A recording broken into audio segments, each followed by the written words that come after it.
નમસ્કાર વિદ્યાર્થી મિત્રો, ચેપ્ટર નંબર 7 પ્રત્યાવર્તી પ્રવાહ એની થિયરીના લેક્ચર આપણે પૂર્ણ કરેલા છે. થિયરી બરાબર તમે અભ્યાસ કરજો અને થિયરીમાં આવતા સૂત્રો બરાબર તમે યાદ રાખજો. તો આજે આપણે એના ઉદાહરણની ચર્ચા કરીએ. સૌથી પહેલા ઉદાહરણ નંબર 1. એક બલ્બનું રેટિંગ 220 વોલ્ટ અને 100 વોટ છે. ચલો, તો Vrms is equal to 220 volt અને power is equal to 100 vote.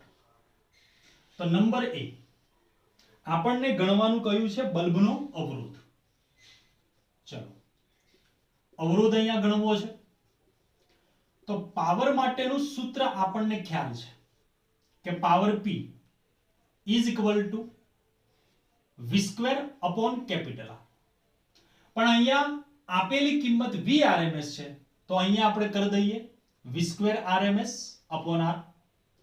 અવરોધને સૂત્રનો કરતા બનાવીએ તો R is equal two V square RMS upon power. Vrms ની કિંમત 220 એનો સ્ક્વેર અને પાવરની કિંમત 100. તમે આનું સાદું રૂપ આપશો એટલે તમને જવાબ મળશે R is equal to 484 ohm. Clear? Number B માં આપણને ગણવાનું કીધું છે સપ્લાય વોલ્ટેજનું મહત્તમ મૂલ્ય.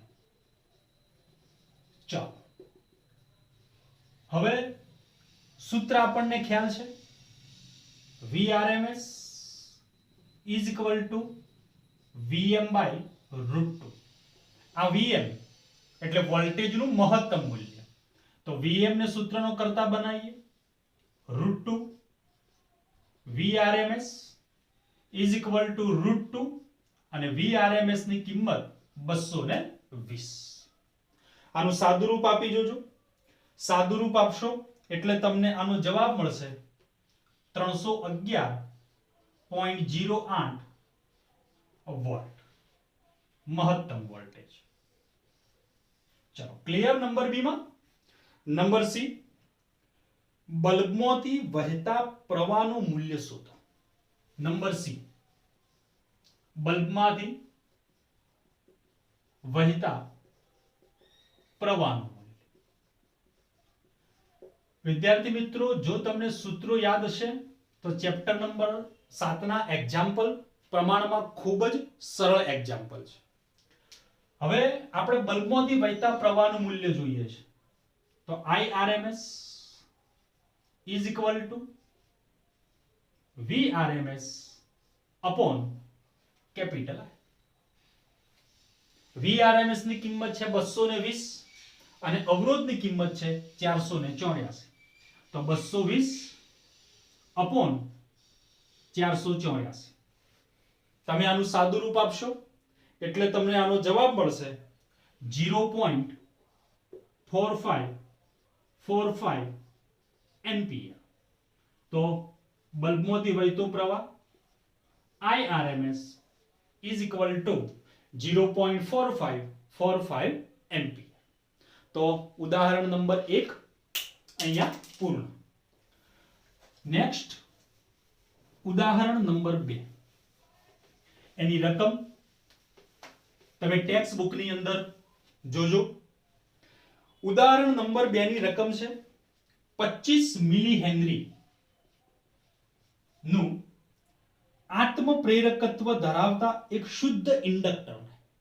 તમને અહીંયા ઇન્ડક્ટન્સ આપેલા છે 25 મિલી હેનરી અને હેનરીમાં કન્વર્ટ કરીએ તો 25 ગુણ્યા 10⁻³ હેનરી 220 વોલ્ટ ના અને 50 હર્ટ્ઝ આવૃત્તિ વાળા એસી ઉદ્ગમ સાથે જોડેલ છે. એસી ઉદ્ગમના વોલ્ટેજ તમને આપેલા છે 220.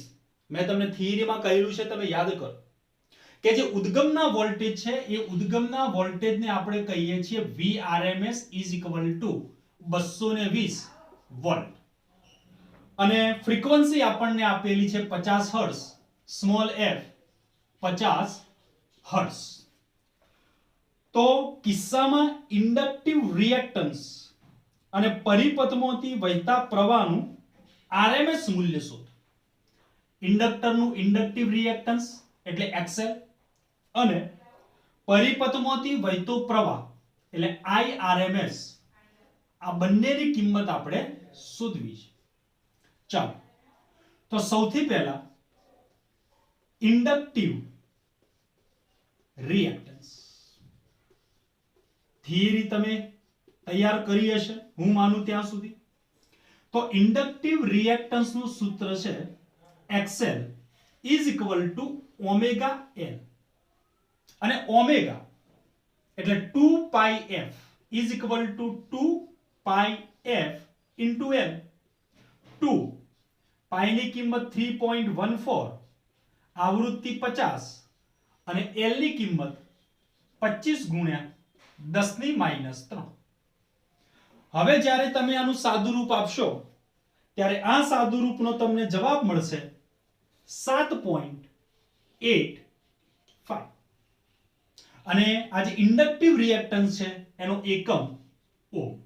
તો XL is equal to 7.85 ohm. Number B માં આપણને ગણવાનું કયું છે પરિપથમાંથી વહેતા પ્રવાહનું RMS મૂલ્ય શોધો. ચલો પ્રવાહનું RMS મૂલ્ય તો IRMS is equal to VRMS upon Z. ચલો હું આને કહી દઉં ઇક્વેશન 1 જ્યાં Z is equal to impedance સૂત્ર યાદ કરો under route R² plus 1 upon omega C minus omega L એનો હોલ સ્ક્વેર. પણ રકમની અંદર આપણને માત્ર ઇન્ડક્ટર જ આપેલું છે રકમની અંદર અવરોધ નથી આપેલો. હવે રકમની અંદર માત્ર ઇન્ડક્ટર છે તો R is equal to 0 અને ઓમેગા C કારણ કે કેપેસિટર પણ 0 થશે કેપેસિટન્સ પણ 0 થશે એટલે 1 upon ઓમેગા C જે છે એની કિંમત પણ 0 થઈ જશે.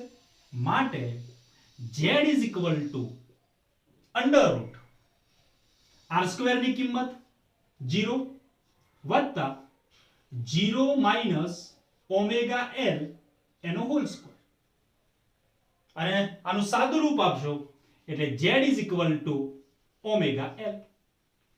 Omega is equal to 2 pi f into L.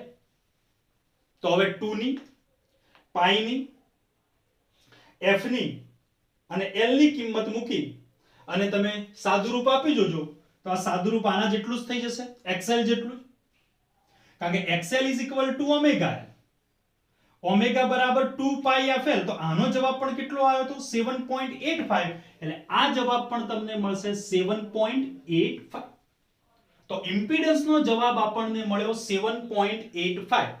તો હવે સમીકરણ નંબર 1 માં આ કિંમતને મૂકી દઈએ તો IRMS is equal to 220 upon 7.85 અને આનું સાદું રૂપ આપશે 28.025 એમ્પિયર.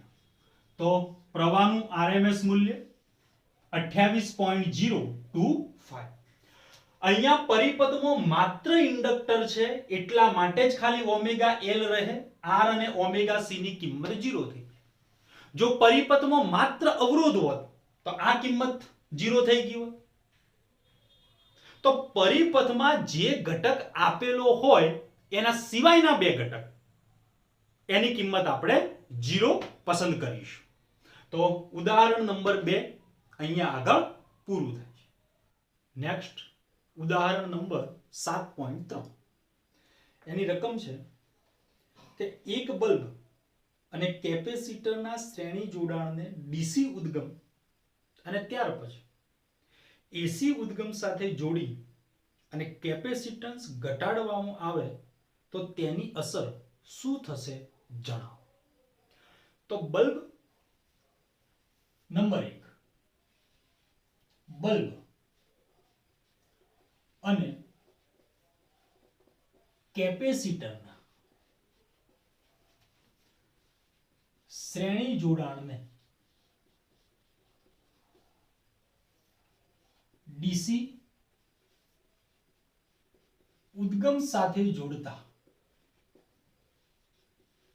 હવે જ્યારે તમે બલ્બ અને કેપેસિટરના શ્રેણી જોડાણને ડીસી ઉદ્ગમ સાથે જોડો ત્યારે કેપેસિટર જેટલા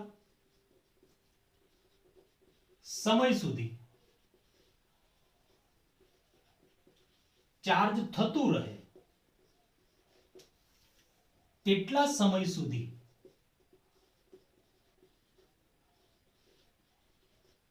ચાર્જિંગ કરંટ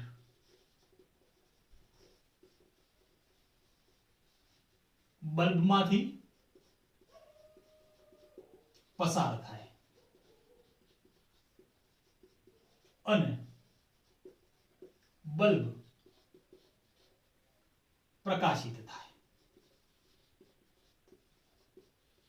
પરંતુ જ્યારે કેપેસિટર સંપૂર્ણ ચાર્જ થઈ જાય ત્યારે પ્રવાહ અટકે છે. જ્યારે તમે બલ્બ અને કેપેસિટરના શ્રેણી જોડાણને ડીસી ઉદ્ગમ સાથે જોડો ત્યારે કેપેસિટર ચાર્જ થવાની શરૂઆત થાય છે અને જ્યારે કેપેસિટર ચાર્જ થતું હોય, જેટલા સમય સુધી કેપેસિટર ચાર્જ થશે તેટલા સમય સુધી જ ચાર્જિંગ કરંટ બલ્બમાંથી પસાર થશે, જેના લીધે બલ્બ પ્રકાશિત થશે, બલ્બ આપણને પ્રકાશ આપશે. પરંતુ જ્યારે કેપેસિટર સંપૂર્ણ ચાર્જ થઈ જાય ત્યારે પ્રવાહ અટકી જાય અને બલ્બ પ્રકાશિત થતો નથી. હવે જો કેપેસિટરનું કેપેસિટન્સ ઘટાડવામાં આવે તો બલ્બની પ્રકાશિતતામાં કોઈ ફેર પડતો નથી.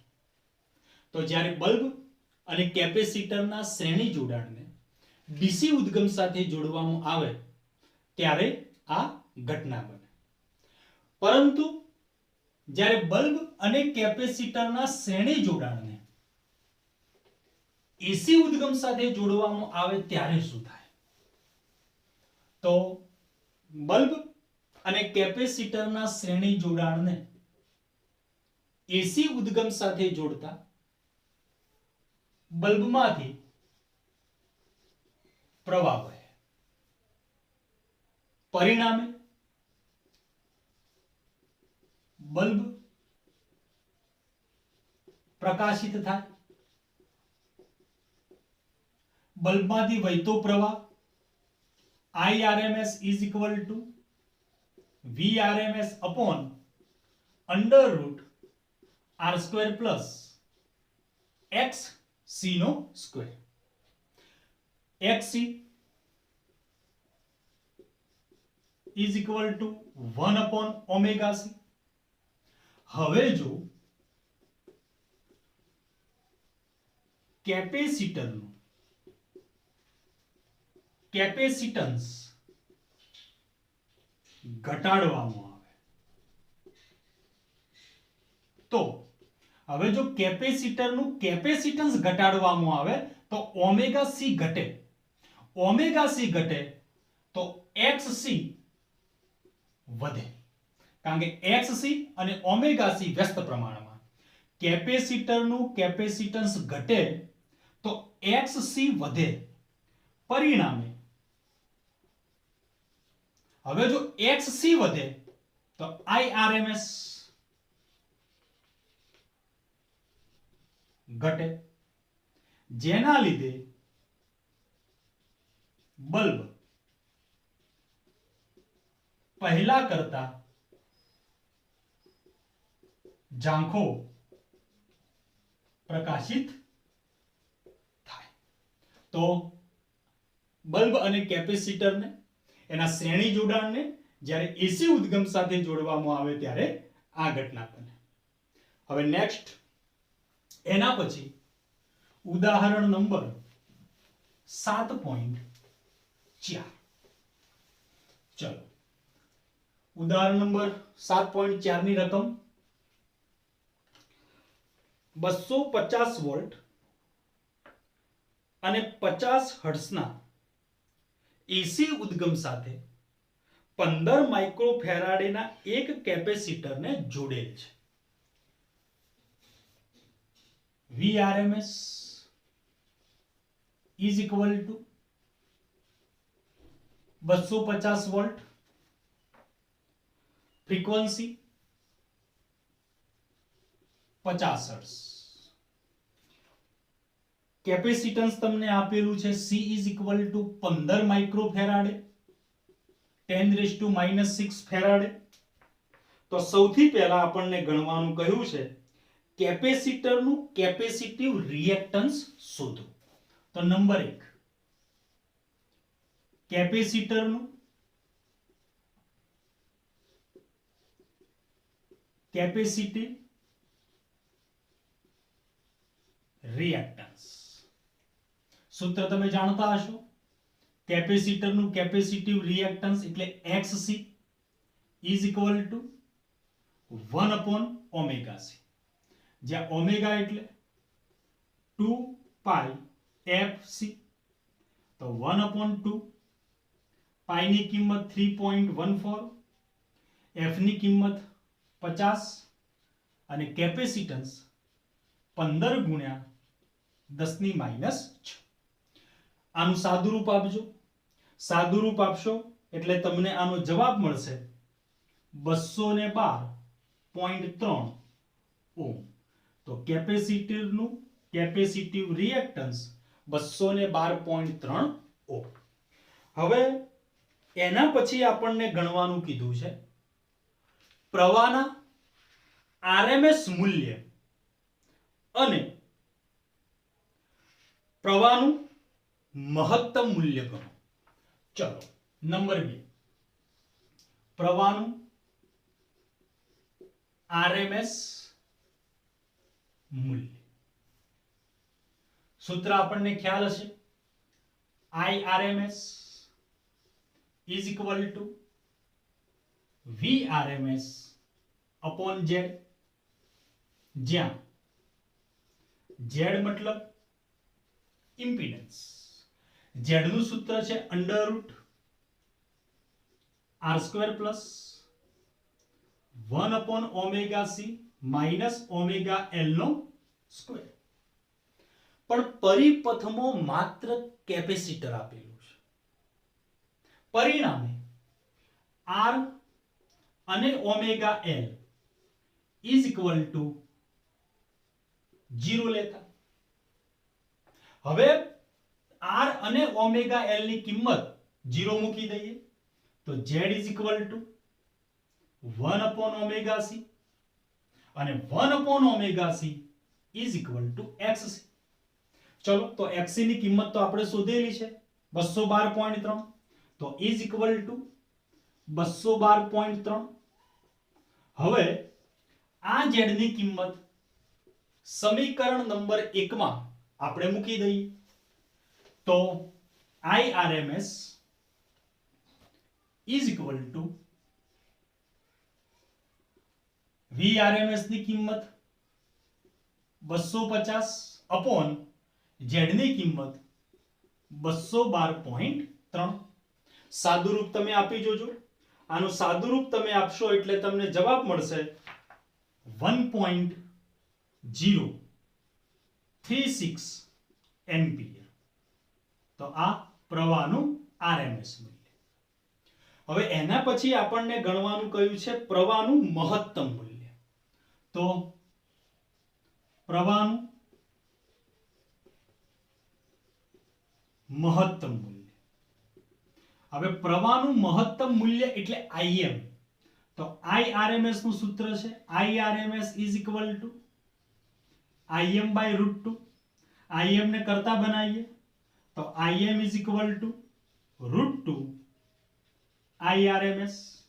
ચલો √2 એટલે 1.41 અને IRMS ની કિંમત 1.036. આનું સાદુરૂપ તમે આપજો. સાદુરૂપ આપશો એટલે તમને આનો જવાબ મળશે 1.465 એમ્પિયર. તો આ પ્રવાહનું મહત્તમ મૂલ્ય Im is equal to 1.465 ampere. હવે એના પછી નંબર 3.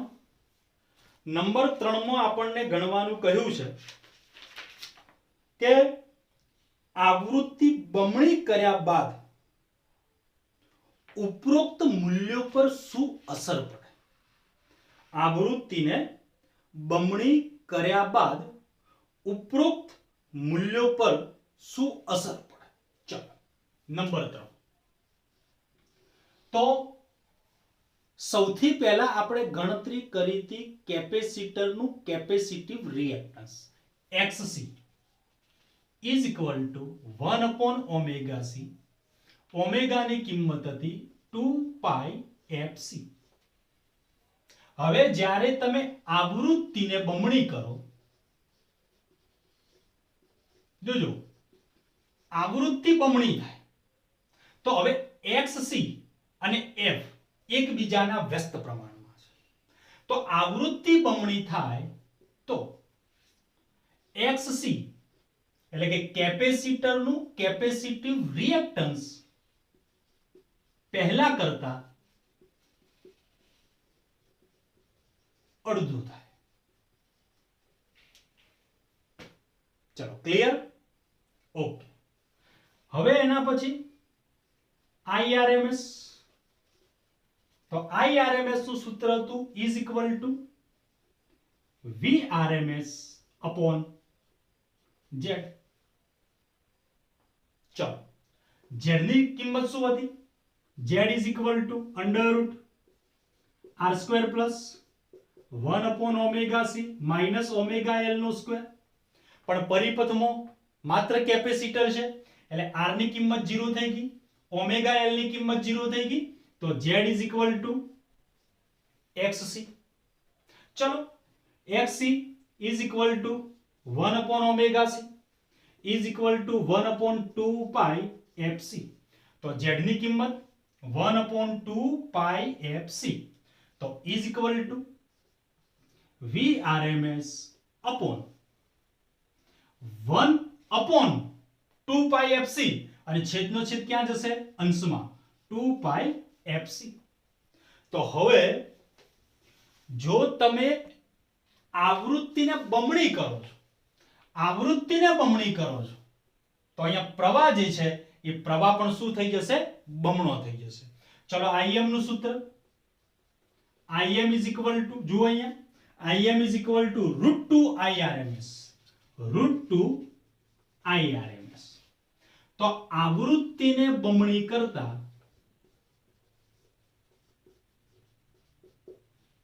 આવૃત્તિ બમણી થશે તો IRMS બમણો થશે અને IRMS બમણો થશે તો Im નું મૂલ્ય પણ બમણું થશે.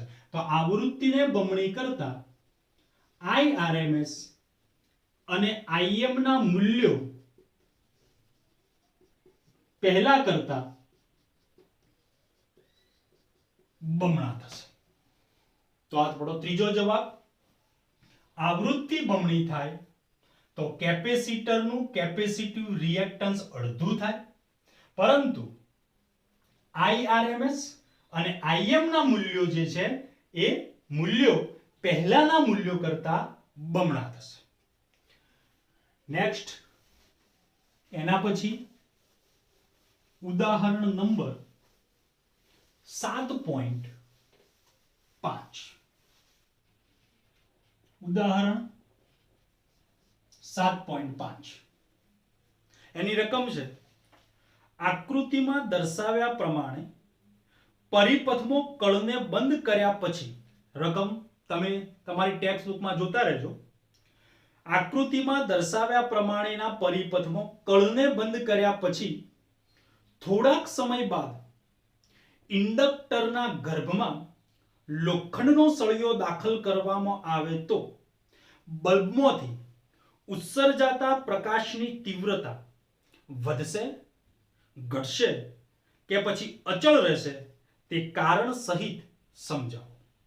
તો આ જે આપણને એક્ઝામ્પલ પૂછેલો છે એનો જવાબ છે કે ભાઈ પ્રકાશની તીવ્રતા જે છે એ પ્રકાશની તીવ્રતામાં ઘટાડો થશે.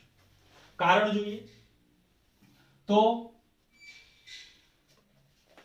પ્રશ્ન આપણને કીધો છે ઇન્ડક્ટરના ગર્ભમાં લોખંડના સળિયાને દાખલ કરવામાં આવે તો સૌથી પહેલા એવું માનો કે લોખંડના સળિયાને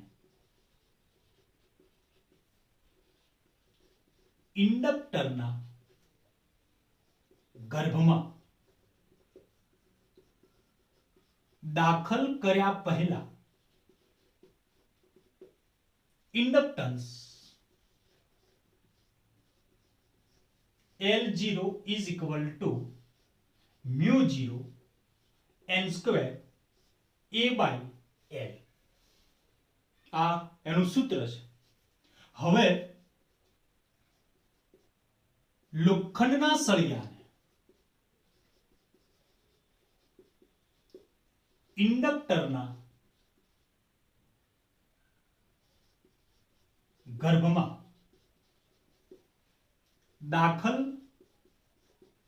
કર્યા બાદ inductance L is equal to L0 એટલે લોખંડના સળિયાને ગર્ભમાં દાખલ કર્યા પહેલાનું ઇન્ડક્ટન્સ અને L એટલે લોખંડના સળિયાને ઇન્ડક્ટરના ગર્ભમાં દાખલ કર્યા બાદ inductance mu n square a by L.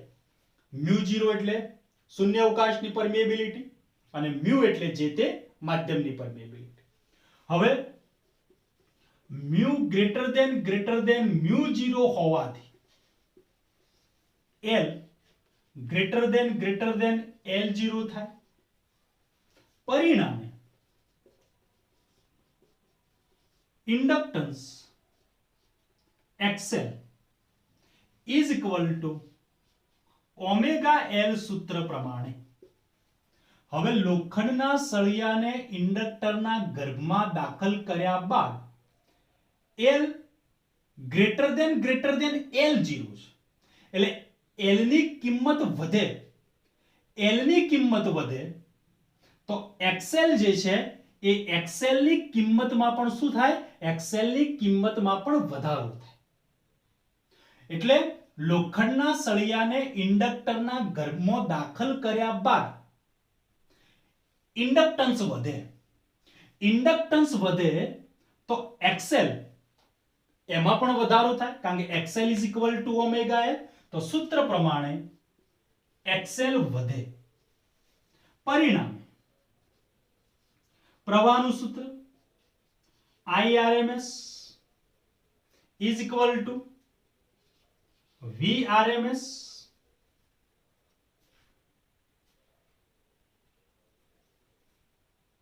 upon under root R square plus XL no square.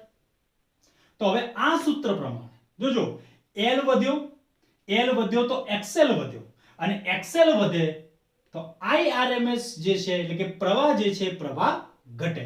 તો સૂત્ર પ્રમાણે પ્રવાહ ઘટે અને પ્રવાહ ઘટે તો બલ્બ જે છે એ બલ્બ ઝાંખો પ્રકાશ થાય. એનો મતલબ આપણો જે પ્રશ્ન હતો કે ભાઈ પ્રકાશની તીવ્રતા જે છે એ પ્રકાશની તીવ્રતામાં શું ફેર પડે, તો બલ્બ ઝાંખો પ્રકાશિત થાય એનો મતલબ એ થયો કે ભાઈ જે બલ્બની તીવ્રતા જે છે એ બલ્બની તીવ્રતામાં ઘટાડો જોવા મળે.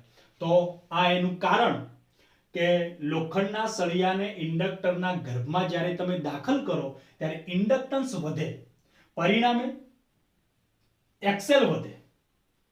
એક્સેલ વધવાના લીધે IRMS જે છે એ IRMS ઘટે, એટલે કે પ્રવાહ ઘટે, અને પ્રવાહ ઘટે એનો મતલબ કે બલ્બ ઝાંખો પ્રકાશિત થાય, એટલે કે પ્રકાશની તીવ્રતા જે છે એની અંદર આપણને ઘટાડો જોવા મળે. નેક્સ્ટ ઉદાહરણ number 7.6.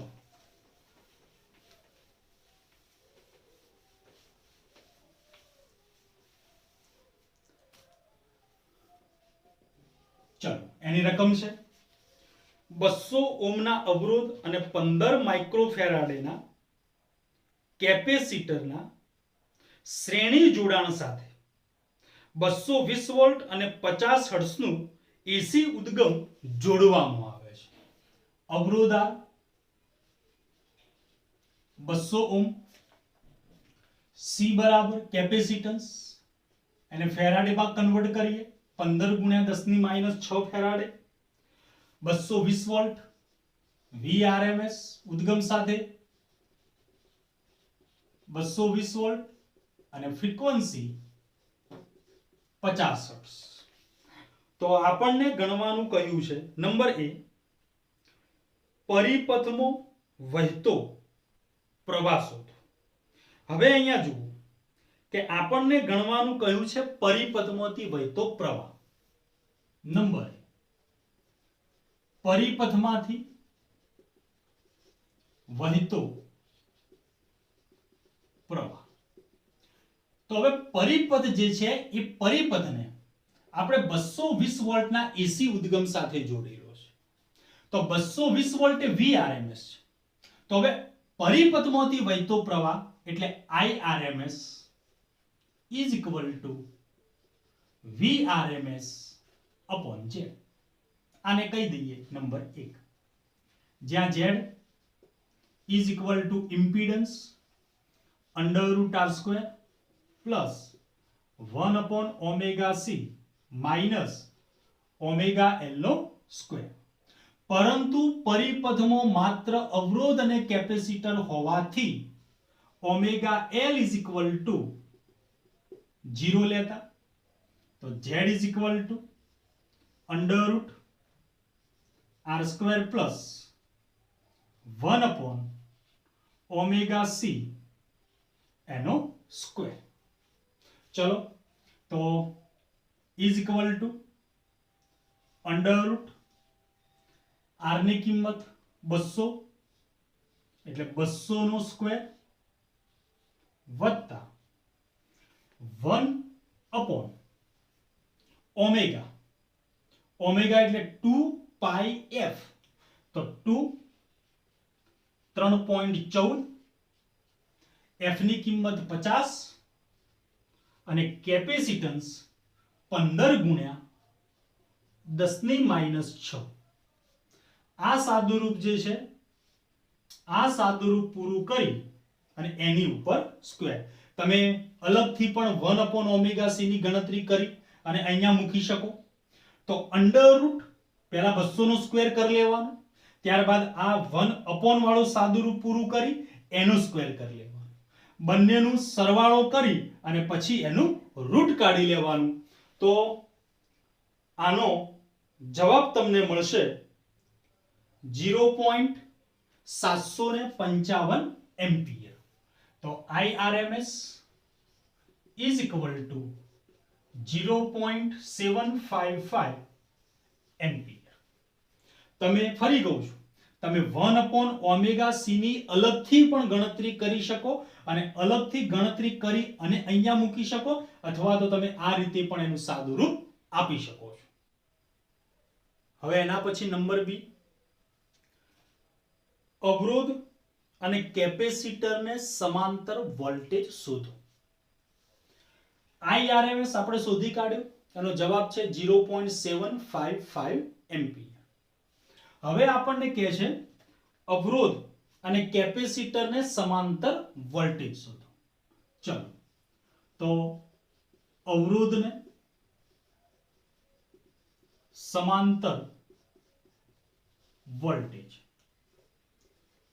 VR is equal to IRMS into R, અને આ જ પ્રમાણે કેપેસિટરને સમાંતર વોલ્ટેજ VC બરાબર IRMS into XC.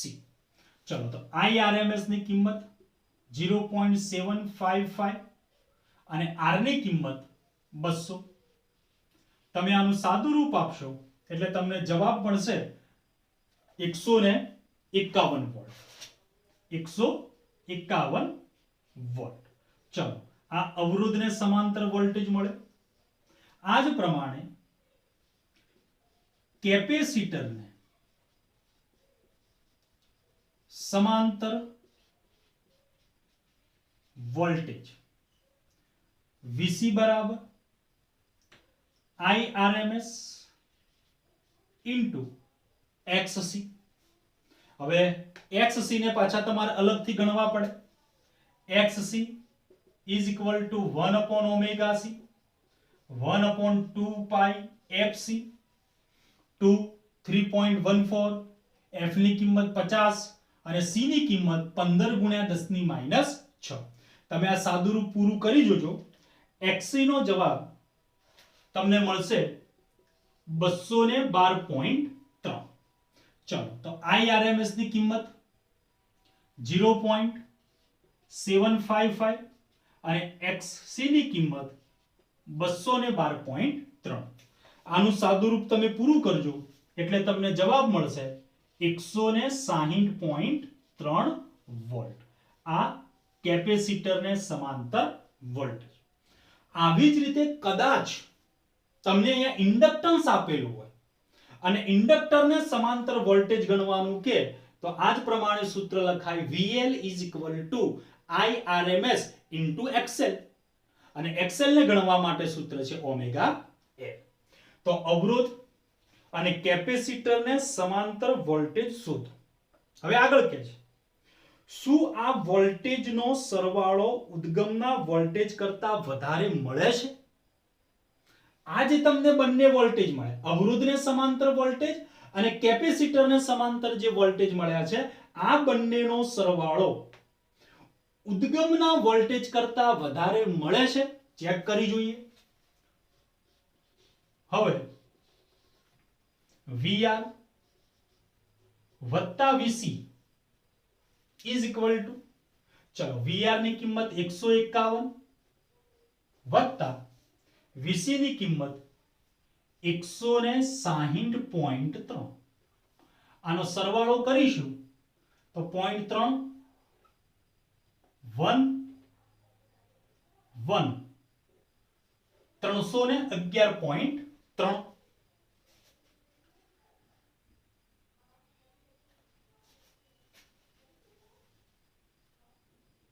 વોલ્ટ.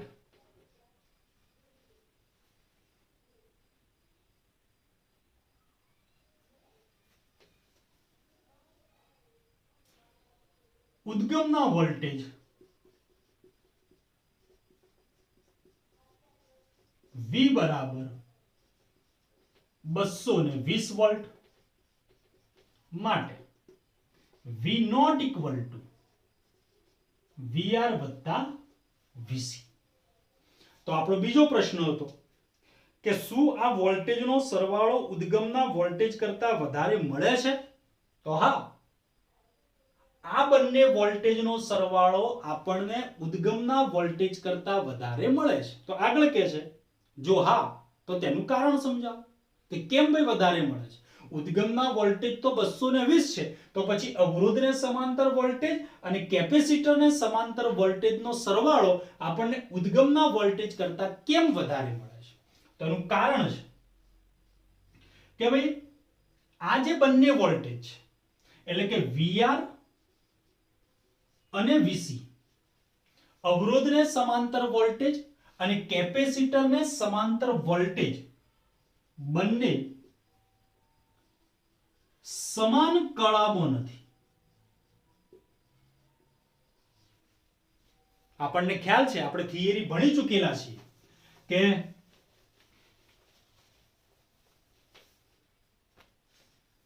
આ રીતે માની લો કે અહીંયા કહી દઈએ VR અને અહીંયા કહી દઈએ VC, તો આ બંને વચ્ચે કળા તફાવત જે છે, કળા તફાવત π/2 છે. એટલે કે VR અને VC બંને સમાન કળામાં નથી, તેથી તેમનો સરવાળો સામાન્ય સંખ્યાના સરવાળાની જેમ કરી શકાય નહીં. ક્લિયર? હવે જોજો, અહીંયા આપણે માની લો કે પાયથાગોરસ વાપરીએ તો is equal to under root VR નો સ્ક્વેર વત્તા VC નો સ્ક્વેર. ચલો, is equal to under root VR ની કિંમત આપણને મળી 151 નો સ્ક્વેર અને VC ની કિંમત આપણને મળી 160.3 નો સ્ક્વેર. આનું સાદું રૂપ તમે આપી જોજો.